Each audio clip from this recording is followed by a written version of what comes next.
Hi, స్వేచ్ఛకు మారుపేరుగా అమెరికాను చెప్తారు. స్టాచ్యూ ఆఫ్ లిబర్టీ ఇస్తున్న సందేశం కూడా అదే. కానీ కొన్ని వారాలుగా జరుగుతున్న పరిణామాలను చూస్తుంటే అమెరికా ప్రజాస్వామ్యం అనాగరికంగా వెనక్కి వెళ్ళిందా అనిపిస్తోంది. వలసవాదుల పట్ల అగ్రరాజ్యం అనుసరిస్తున్న తీరును చూస్తుంటే దశాబ్దాలుగా ఇజ్రాయెల్ ఆక్రమిత వెస్ట్ బ్యాంకులో పాల్పడుతున్న దాష్టీకాలను తలపిస్తోంది. అక్రమ వలసలను ఏరివేసే పేరుతో ఇమ్మిగ్రేషన్ అండ్ కస్టమ్స్ ఎన్ఫోర్స్మెంట్ అధికారులు చూపిస్తున్న అత్యుత్సాహం మిన్నియాపాలిస్ నగరాన్ని అగ్నిగుండంగా మార్చేస్తోంది.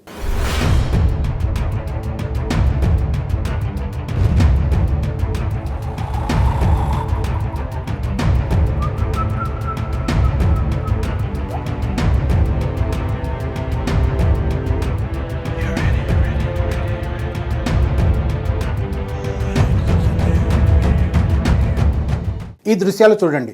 ఓవైపు నరాలు గడ్డకట్టే స్థాయిలో మంచు, ఇంకోవైపు ప్రాణాలు తీసే భయంకరమైన చలిగాలులు. వీటిని కూడా లెక్క చేయకుండా ప్రజలు గళమెత్తుతున్నారు. ఐస్ అవుట్ నౌ అని నినదిస్తున్నారు. ఇక్కడ ఐస్ అంటే ఇమిగ్రేషన్ అండ్ కస్టమ్స్ ఎన్ఫోర్స్మెంట్ విభాగం. అక్రమ వలసదారులను ఏరివేసే పేరుతో సుమారు 3,000 మంది ఐస్ ఏజెంట్లను మినియాపాలిస్కు పంపారు ట్రంప్. స్థానిక పోలీసుల కంటే 5 రెట్లు ఎక్కువగా ఐస్ ఏజెంట్లు మినియాపాలిస్ను చుట్టుముట్టారు. కొన్ని వారాలుగా మినియాపాలిస్లో ఎక్కడ చూసినా ఇదే పరిస్థితి. అక్రమ వలసదారులను గుర్తించేందుకు, వారిని తమ దేశం నుంచి తరిమేసేందుకు ఇమ్మిగ్రేషన్ అండ్ కస్టమ్స్ ఎన్ఫోర్స్మెంట్ దారుణాలకు పాల్పడుతోంది. 3 వారాల వ్యవధిలో మినియాపాలిస్లో జరిగిన యాంటీ ఇమ్మిగ్రేషన్ దాడుల్లో 2 వ్యక్తులను కాల్చి చంపారు. వీరిపై ప్రభుత్వం డొమెస్టిక్ టెర్రరిస్ట్ అనే ముద్ర కూడా వేసింది. ఇంతకంటే దారుణమైన సంఘటనను గురించి కూడా మీకు చెప్తాను. ఆశ్రయం కోరుతూ వచ్చిన ఒక తండ్రిని ఇంటి నుంచి బయటకు రప్పించడానికి ఐస్ ఏజెంట్లు చేసిన పని సభ్య సమాజం తలదించుకునేలా చేసింది. 5 ఏళ్ల చిన్నారిని ఎరగా ఉపయోగించి తండ్రిని లొంగిపోయేలా చేసి 2 టెక్సాస్లోని డిటెన్షన్ సెంటర్కు తరలించారు. పిల్లలను ఇలా సామూహిక నిర్బంధ శిబిరాల్లో బంధించడాన్ని అమెరికా ప్రభుత్వం ఇమ్మిగ్రేషన్ ఎన్ఫోర్స్మెంట్ అని పిలుస్తోంది. గతేడాది ఐస్ 3,800 మంది పిల్లలను నిర్బంధించింది. అందులో 20 మంది పసికందులు కూడా ఉన్నారు. అమెరికా వ్యాప్తంగా వలసదారుల కమ్యూనిటీలలో ఐస్ సృష్టిస్తున్న భయం అంతా ఇంత కాదు. 2025 సంవత్సరం ఐస్ కస్టడీలో అత్యంత ఘోరమైన సంవత్సరంగా నిలిచింది. ఈ ఒక్క ఏడాదే 32 మంది వలసదారులు ఐస్ కస్టడీలో ప్రాణాలు కోల్పోయారు. ఇది గత 2 దశాబ్దాల్లోనే అత్యధికం. గుండెపోటు, స్ట్రోక్, ఇన్ఫెక్షన్లు, ఆత్మహత్యలు కారణాలు ఏవైనా వీరి మరణాలకు ఐస్ ఎటువంటి బాధ్యత వహించలేదు. ఇప్పుడు అమెరికాలో జరుగుతున్నది, దశాబ్దాలుగా ఇజ్రాయెల్ ఆక్రమిత వెస్ట్ బ్యాంక్లో జరుగుతున్నది ఒకటే. అక్కడ ఇక్కడ మానవ హక్కుల ఊసే లేదు, ప్రజల ప్రాణాలకు విలువే లేదు. పాలస్తీనాలో తరతరాలుగా ప్రజలు అనుభవిస్తున్న నరకానికి ఇప్పుడు ట్రంప్ హయాంలో అమెరికన్లు అనుభవిస్తున్న పరిస్థితులకు పెద్ద తేడా లేదని ఈ మధ్య పాలస్తీనా రచయిత ఆందోళన వ్యక్తం చేశారు. గత 2 ఏళ్లలో ఆక్రమిత వెస్ట్ బ్యాంకులో ఇజ్రాయెల్ దళాలు 1,100 మంది పాలస్తీనియన్లను చంపేశాయి. అమెరికా గతేడాది ఐస్ నిర్బంధించిన 68,000 మందిలో 75% మందికి ఎటువంటి నేర చరిత్ర లేదు.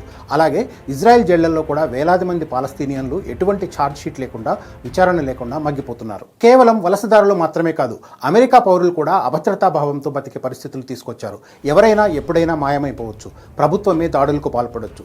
షార్లెట్ నగరంలో దాడులు మొదలైన వారంలోనే 30,000 మంది విద్యార్థులు స్కూళ్లకు గైర్హాజరయ్యారు.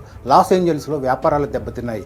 జనం బయటకు రావడానికే భయపడుతున్నారు. అమెరికాలో వలసవాదుల పిల్లల దుస్థితి చూస్తుంటే పాలస్తీనా చిన్నారులు కళ్ల ముందు కదులుతారు. 2025లో వెస్ట్ బ్యాంక్లో 240 మందిని పొట్టన పెట్టుకుంటే వారిలో 55 మంది పిల్లలే. ఈ మధ్యనే 14 ఏళ్ల మహమ్మద్ నాసన్ అనే బాలుడిని ఇజ్రాయెల్ సైనికులు కాల్చి చంపారు. కారణం ఏంటో తెలుసా?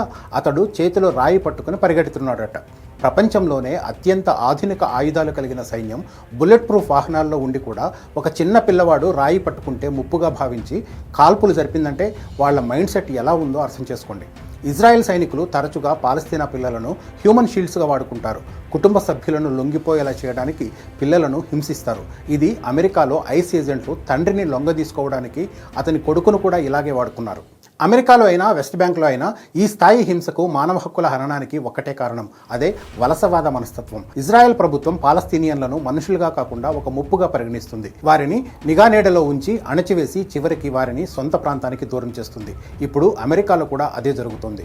కొందరు మనుషులు తక్కువ స్థాయి వారని, వారు దేశానికి ప్రమాదమని అక్కడి ప్రభుత్వం నిర్ణయించుకుంది. పాలస్తీనియన్లపై ప్రయోగించిన నిఘా సాంకేతికతనే ఇప్పుడు అమెరికా తన సొంత గడ్డపై వలసదారుల కోసం వాడుతోంది. పాలస్తీనాలో నేరుగా జాతి నిర్మూలన జరుగుతుంటే అమెరికా పరిస్థితులు అంత తీవ్రంగా లేకపోయినా సగటు అమెరికన్లు స్టేట్ టెర్రర్ను రుచి చూస్తున్నారు. పాలస్తీనా అయినా అమెరికా అయినా అధికారం చేతిలో అమాయకులు నలిగిపోతూనే ఉన్నారు.